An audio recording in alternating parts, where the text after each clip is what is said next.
Guide जो होती है मार्केट में, जो बहुत सारी विभिन्न प्रकार की प्रतियोगिता पुस्तकें मिलती है, उनसे आपको फैक्चुअल डेटा तो मिल जाएगा, लेकिन जब आप रिटर्न में बैठते हैं, जब आप लिखते हैं मेंस में,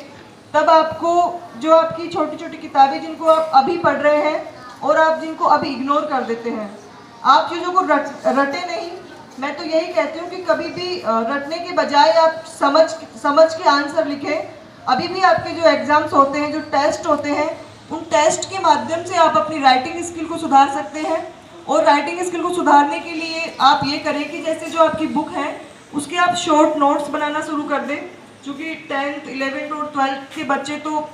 आप काफ़ी समझदार होते हैं, आगे जाके आप कॉलेज में जाएंगे, तब फिर आपको, तब उससे पहले अगर आप तैयार रहें, खुद को आप मानसिक रूप से तैयार कर लेंगे, अपनी बुक्स के छोटे छोटे नोट्स बना के और पॉइंट वाइज अगर आप आंसर लिखेंगे, तो इससे आपकी राइटिंग स्किल इम्प्रूव होगी। और साथ ही इससे आपकी जो लर्निंग का जो प्रोसेस है वो इंक्रीज होगा। और आपको धीरे धीरे चीज़ें, स्टार्टिंग में हो सकता है आपको बहुत सारी प्रॉब्लम्स आए, आपको बहुत समय ऐसा होगा कि आपको आंसर खुद को लगेगा कि मैंने क्या लिखा है, परंतु समय के साथ 1 साल 2 साल के बाद आप हर एक चीज़ को पढ़ने के बाद उसका पूरा एनालिसिस कर देंगे, उसमें आप वही चीज़ ढूंढेंगे जो कि आपके काम की होगी। पुस्तकें बहुत सारी होती है, मेरी खुद की जो पुस्तकें थी, मैं बहुत ही कम बुक्स रखती थी, लेकिन जो भी बुक्स मेरे पास होती थी मैं उन बुक्स को बहुत अच्छे से पढ़ती थी और उनके कीवर्ड्स तो मुझे सबके याद थे। उन बुक्स के ऊपर ही मैं छोटे छोटे नोट्स बना लिया करती थी। और तो आप भी सभी अभी से, जैसे आपके मैथ्स हो या इंग्लिश हो या साइंस हो, स्पेशली आप साइंस और ज्योग्राफी में अगर डायग्राम बना के पढ़ेंगे तो वो ज़्यादा बेटर रहेगा। अभी से आप अपने टीचर्स हैं जो आपको ज्योग्राफी पढ़ाते हैं, साइंस पढ़ाते हैं, या किसी भी सब्जेक्ट्स को आप ले लें, एसएस पढ़ाते हैं, अगर वो आपको एक चार्ट और डायग्राम से पढ़ाएंगे तो वो आपको आप सीखेंगे भी अच्छा, और साथ ही में आपको उसमें जो आपको पता रहेगा कि क्या चीज़ मेरे काम की है और क्या मुझे नहीं पढ़नी चाहिए। बुक्स में ऐसा होता है कि बहुत सारी बुक्स में डेटास तो बहुत सारे होते हैं, परंतु इतना पढ़ पाना संभव भी नहीं है। तो हमारे को ये चीज़ आनी चाहिए कि हम कौन सी चीज़ हमारे लिए उपयोगी है और कौन से टॉपिक्स अननेसेसरी हमें नहीं पढ़ने हैं। तो मेरा तो आप सभी को मेरी तरफ से यही सुझाव है कि आप अभी जो आपके स्कूल में जो आपको पढ़ाया जा रहा है उसको आप डेली जाके घर पे जब भी आपको समय मिले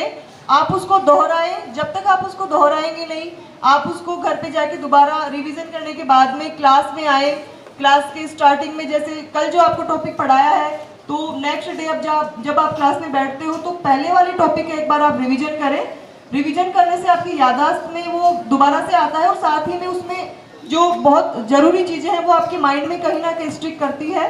तो आप इस तरह से रिवीजन करें और आपके टीचर्स जो आपको बताते हैं उसको आप फॉलो करें, अपना एक टाइम टेबल सेट कर लें। 12th और 10th के बच्चों के बोर्ड के एग्जाम है, तो आप अभी से अपना एक टाइम टेबल बना के और उस टाइम टेबल को फॉलो करें और उस टाइम टेबल के अकॉर्डिंग ही आप लोग स्टडी करें। चाहे आपका घर का कोई काम छूट जाए, आपका कोई पर्सनल इंटरेस्ट का कोई काम छूट जाए, उसे आप साइड में रखें, परंतु आपका जो टाइम टेबल है उसको आप स्ट्रिक्टली फॉलो करें। पुनः जो बच्चे बोर्ड के एग्ज़ाम देने जा रहे हैं और जो आगामी आने वाले वर्षों में बोर्ड्स के एग्ज़ाम देंगे, उन बच्चों को भी मेरी तरफ से बहुत बहुत शुभकामनाएं। और जब आप यहाँ से 12th पास करके कॉलेज में जाएं और कॉम्पिटिशन्स की तैयारी करें, तो उसमें भी आपको मेरा एक ही सुझाव है कि एक बंद कमरे में बैठ के जो आप पढ़ाई करते हैं वो पढ़ाई बाहर जाके बहुत सारे लोगों से डिस्कस करके बताने से बेटर है। जब तक आप खुद अपने आप को एक योगी के वेश में रख के, एक योगी के रूप में रख के आप साधना नहीं करेंगे,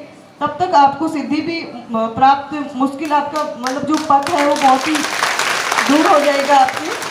तो आप अभी से अपना एक लक्ष्य निर्धारित करें, उस लक्ष्य के अनुसार आप अपना टाइम टेबल डिसाइड करें और उस टाइम टेबल को फॉलो करते हुए आप अपने दैनिक जो आपकी दिनचर्या है उसमें संतुलन रखते हुए आप सभी आगे बढ़ें। पुनः आप सभी को मेरी तरफ से बहुत बहुत शुभकामनाएं आपके अच्छे भविष्य के लिए। नमस्कार।